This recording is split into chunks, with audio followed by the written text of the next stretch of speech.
आज वैसे तो ईद की मुबारकबाद देनी चाहिए और आप सबको ईद मुबारक हो, लेकिन इस अत्यंत गंभीर मुद्दे को लेकर हम आपके सामने आए हैं क्योंकि मणिपुर इस देश का हिस्सा है, 2 महीनों से जल रहा है और इस देश के प्रधानमंत्री को रत्ती भर इस देश के एक अभिन्न हिस्से की चिंता नहीं है।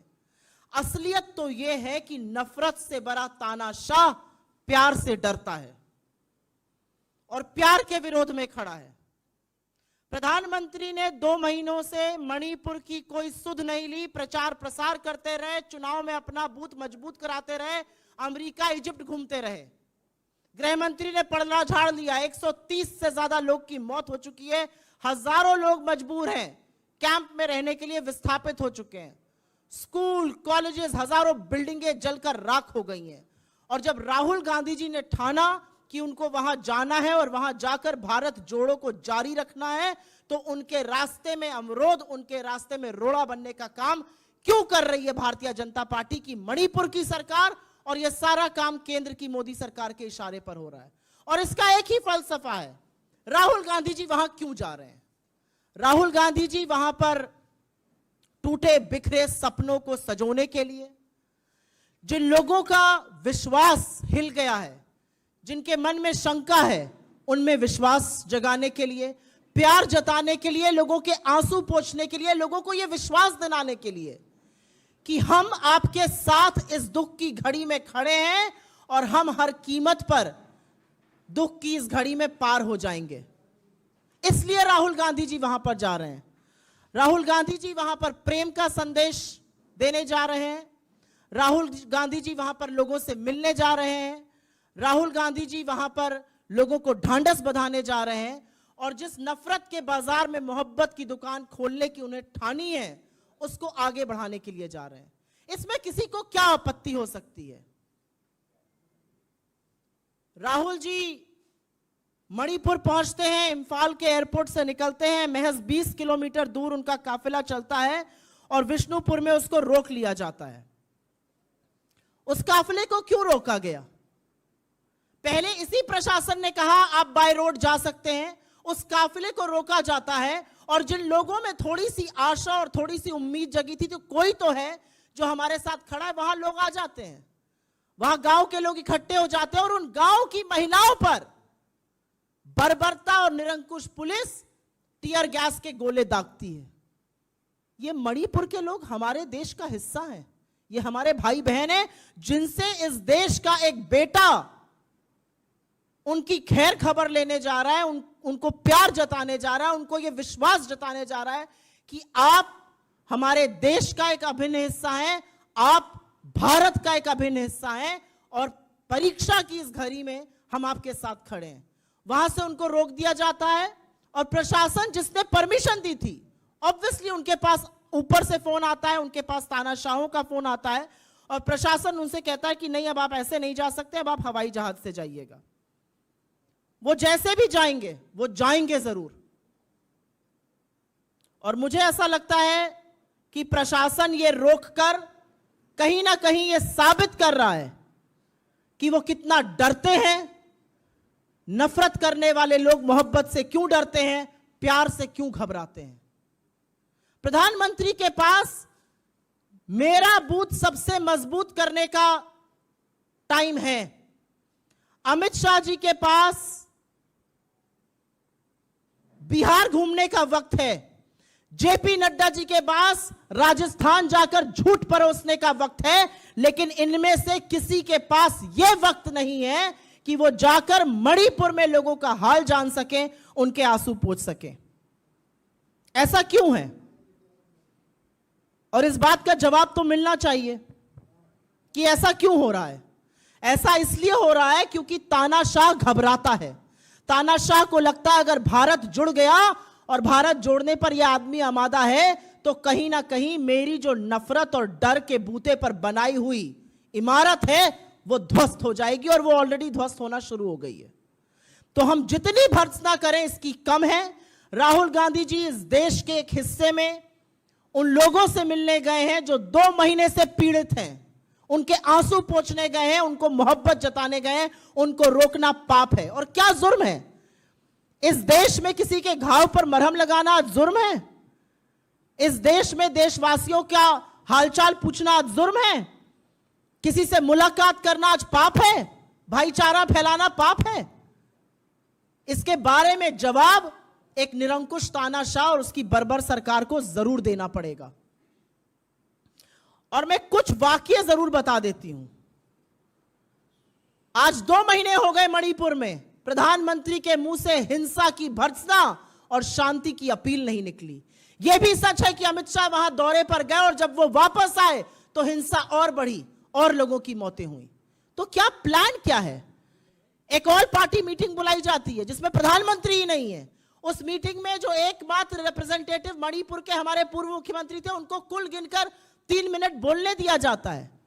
आपका प्लान क्या है मणिपुर में शांति बहाल करने के लिए?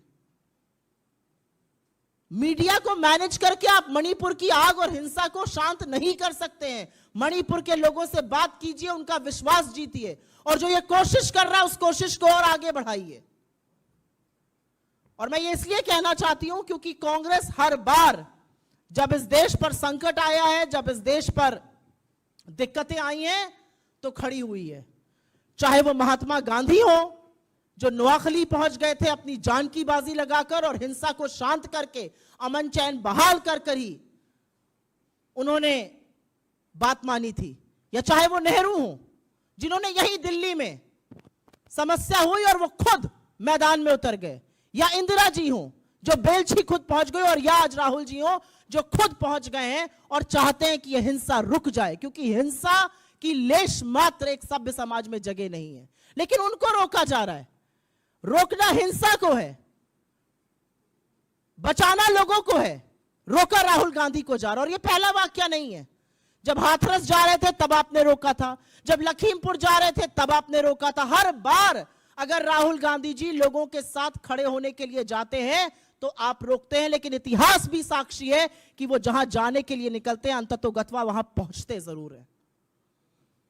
हम इसकी भर्त्सना करते हैं और इस सरकार से उम्मीद करते हैं कि मणिपुर में जो कोई भी शांति बहाल करना चाहता है, अमन चैन लाना चाहता है, भाईचारा लाना चाहता है, उसके रास्ते में आप अवरोध, उसके रास्ते में आप कांटा नहीं बनेंगे, वरन वहां पर शांति बहाल करने की खुद भी प्रयास करेंगे। आपके सवालों का स्वागत है।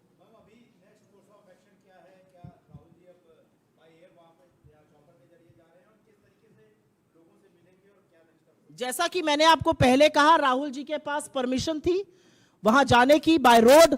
प्रशासन ने ही उनको यह परमिशन दी थी कि वो बाय रोड जा सकते हैं, और एकाएक प्रशासन ने 20 किलोमीटर इंफाल एयरपोर्ट के बाद उनको रोक दिया। ये किसके कहने पर हुआ? ये क्यों हुआ? आज सवाल ये है, किसके इशारे पर मणिपुर की सरकार और किसके इशारे पर वहां की पुलिस चल रही है?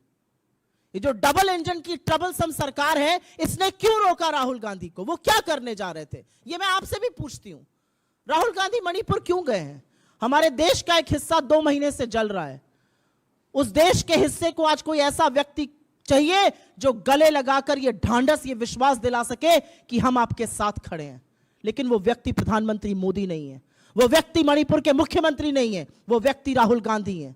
और उनको जाने से क्यों रोका जा रहा है? तो राहुल गांधी जी जाने का बिल्कुल प्रयास करेंगे, प्रयासरत हैं, चाहे हवाई जहाज से जाना पड़े, चाहे चॉपर से जाना पड़े। हमारा अगला कोर्स ऑफ एक्शन मणिपुर जाकर वहां के लोगों से मिलने को राहुल गांधी प्रतिबद्ध हैं, और मोदी जी की निरंकुश बर्बर पुलिस उनको रोक नहीं सकती है।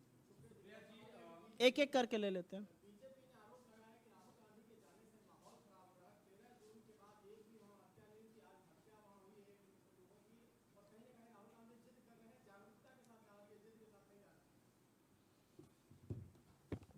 शांति बहाल करने से माहौल खराब होता है, शर्म आनी चाहिए भारतीय जनता पार्टी को। और जो बददिमाग लोग ऐसी बात बोल भी रहे हैं भारतीय जनता पार्टी में, उनसे पूछना चाहिए 130 लोगों की मौत का जिम्मेदार कौन है? एक शांति की अपील प्रधानमंत्री ने नहीं करी है। आप इस 140 करोड़ भारत के चुने हुए प्रधानमंत्री हैं। कहां है आपकी नैतिकता? कहां है आपकी मर्यादा? कहां आपको मणिपुर में रहकर लोगों के घाव पर मरहम लगाना चाहिए, उनके मर्म को सहलाना चाहिए? और कहां आप ये कह रहे हैं कि माहौल बिगाड़ने जा रहे हैं? तो क्या गांधी ने नोआखली में जाके माहौल बिगाड़ा था? क्या नेहरू ने दिल्ली में माहौल बिगाड़ा था? क्या इंदिरा जी ने बेलछी जाके जब 11 दलितों की हत्या नरसंहार हो गया था तो माहौल बिगाड़ा था? जी नहीं। सार्वजनिक जीवन के लोग हर उस व्यक्ति के साथ खड़े हुए पाए जाने चाहिए जो दुख में हो, जो तकलीफ में हो, जिसके ऊपर पुलिस और प्रशासन का अत्याचार चल रहा हो, जो हिंसा में हो। हिंसा खत्म करने की और शांति बहाल करने की अपील कर रहे हैं राहुल गांधी। वो अपने मणिपुर के भाइयों और बहनों से मिलना चाहते हैं और उनको ये ढांढस दिलाना चाहते हैं कि ये देश आपके साथ खड़ा हुआ है। ये ढांढस दुर्भाग्यपूर्ण इस देश के चुने हुए प्रधानमंत्री ने एक बार भी नहीं दिलाया।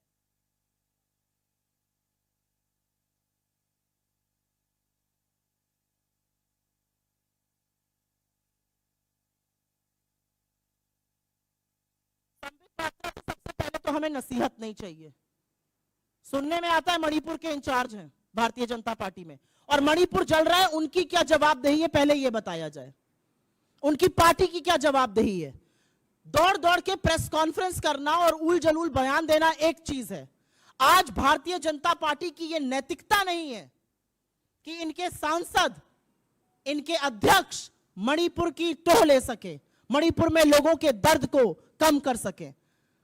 आज ऐसे दिन पर जब मणिपुर जल रहा है, इस देश के प्रधानमंत्री को अपना बूथ सबसे मजबूत नजर आ रहा है, अमित शाह को बिहार में घूमना नजर आ रहा है और जेपी नड्डा को राजस्थान में जाकर झूठा जहर उगलना नजर आ रहा है। यह इनकी असलियत है, तो यह हमें बिल्कुल नसीहत ना दें। हवाई जहाज के माध्यम से, पैदल या कार के माध्यम से राहुल गांधी जाएंगे जरूर और लोगों से मिलेंगे जरूर, क्योंकि मणिपुर को आज जरूरत है कि कोई एक ऐसा व्यक्ति उनके साथ खड़ा हो जो उनके आंसू पोंछे, उनको ढांढस बजाए, उनको यह विश्वास दिलाए कि हम आपके साथ हैं और हम साथ मिलकर परीक्षा की इस घड़ी को पार जरूर करेंगे। जी sir.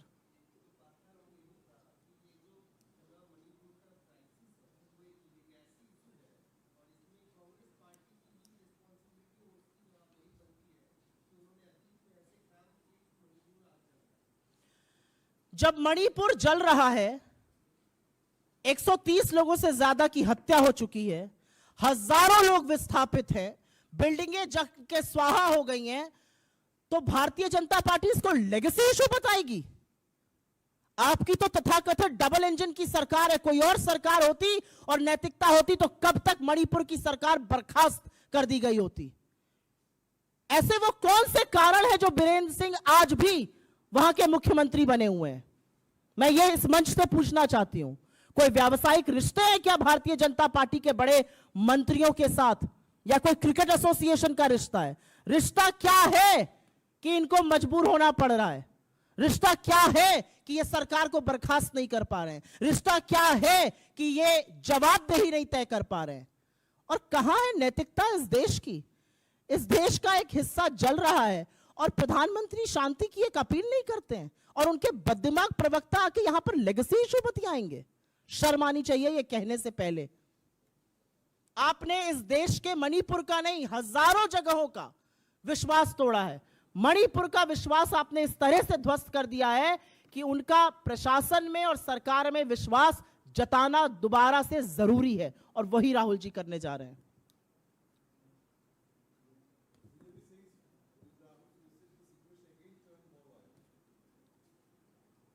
What has Rahul Gandhi ji gone to Manipur for? And I will make a statement in English on this. 2 months have passed and Manipur is strife with violence. It is strife with death of 130 people. People have been rendered homeless. They have been forced to live in relief camps. And that's exactly where Rahul Gandhi was going. He is going to Manipur to ensure that people of Manipur do not feel alienated. He is going to spread the message of love, healing, peace, harmony. What is the problem that the BJP has? Is it not true that the Prime Minister, full of hatred, is scared of love, peace and healing? Why has the Prime Minister not spoken a word on Manipur? He has not appealed once for peace. Amit Shah went there, did some tourism, came back, and violence erupted more so after that. What are they scared about? Rahul Gandhi did a Bharat Jodo Yatra where he walked from Kanyakumari to Kashmir, and he is absolutely committed to keeping this country united. And his visit to Manipur is a testament to the fact that a son of India is meeting his other brothers and sisters in Manipur, and no power on earth, including the Modi government, can stop him. Why is he being stopped? The administration gave him permission to go by road, and suddenly they stopped him 20 kilometers later and said, no, you'll have to fly.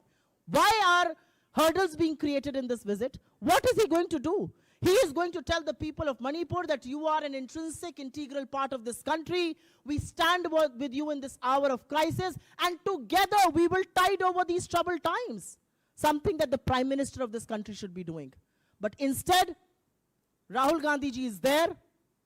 He's amongst his people, and no power on earth can stop him from meeting them. What the BJP is doing is showing its true colors once again.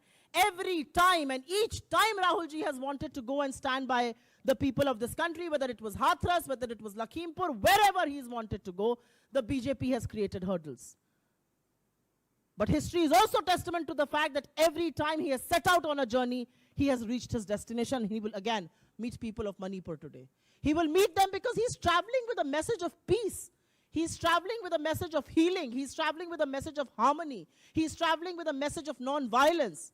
And I think a message like that comes from the Congress party, comes from him, because we belong to a culture where we need to stand with our people who are battling with a crisis. We do not look the other way. We do not go and look at booth management. We do not go and make a trip to Bihar like Amit Shah. We do not go and peddle false lies in Rajasthan like JP Nadda. That is the difference between us and them. Any other questions on this? Rahul Gandhi ji का programme मैं यहाँ पे नहीं बताऊंगी. मैं इतना बता सकती हूँ कि वो मणिपुर के अपने भाइयों और बहनों से मिलेंगे, उनके आंसू पोंछेंगे, उनको ढांढस बंधाएंगे, उनको विश्वास जताएंगे कि ये देश उनके साथ खड़ा है, वो उनके साथ खड़े हैं और वो भारत का एक अभिन्न हिस्सा है और वो अपने आप को अकेला और असहाय महसूस ना करें. And I also want to say one thing very frankly here. When Amit Shah ji was in Manipur for the 48 hours that he was there for, the person from the BJP who has today done a press conference was sitting in that meeting. God alone knows in what capacity. What has happened to Manipur since? Who is going to take the moral responsibility? Just because you can manage a section of the media and just because you can manage a few headlines, reality is not going to change. And the reality is that the BJP has completely devastated Manipur. There is complete collapse of law and order, and nothing has been done to restore peace. That's the reality. Thank you very much.